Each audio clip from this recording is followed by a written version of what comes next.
안녕하세요. 저희는 Dreams Come True DCT 프로젝트입니다. 오늘 저희는 가짜 뉴스가 존재하지 않는 세상에 대해 발표해 드리려고 하는데요.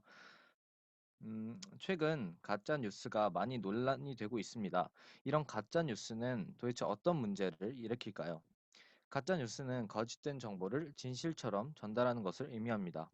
이런 가짜 뉴스는 어떤 집단 사이에서 자기 집단에 유리한 쪽으로 해석하여 한쪽에 치우치게 만들고, 또한 다른 상대를 부정하는 맹목적인 인간을 만들 수가 있습니다. 또한 사회 분위기를 바꾸고 공포심을 조장할 수도 있죠.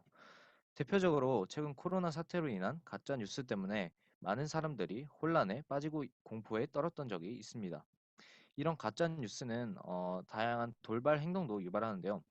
가짜 뉴스로 인한 집회나 시위가 일어날 수도 있습니다. 이처럼 가짜 뉴스는 많은 이들에게 혼란을 주고 사회 전체에도 악영향을 끼치게 됩니다. 이런 가짜 뉴스가 지속된다면 사람들이 뉴스에 대한 신뢰성 또한 떨어지게 되어 사회 전체에 악영향을 끼칠 수도 있습니다. 그렇다면 이런 가짜 뉴스가 없는 세상은 어떨까요?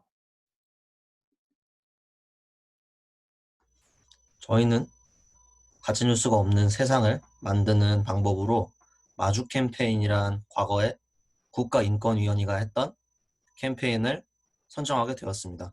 마주 캠페인이란 어떤 대상에 대해 정면으로 향하다라는 뜻의 마주를 키워드로 하여 소수자에 대한 편견을 돌아보고 서로 다름을 인정하며 혐오 차별에 대항하고 연대한다는 취지를 담고 있습니다. 이 캠페인 자체는 혐오 표현에 대한 소수자에 대한 혐오 표현을 방지하자는 캠페인이지만 이것 또한 가짜 뉴스는 대부분 소수자들을 대상으로 하고 그들의 혐오감을 조장하고 또한 그들에게 혐오 표현을 하는 것을 정당화하기 때문에 이런 캠페인을 통해서 가짜 뉴스를 없앨 수 있다면 좋겠다고 생각을 했습니다.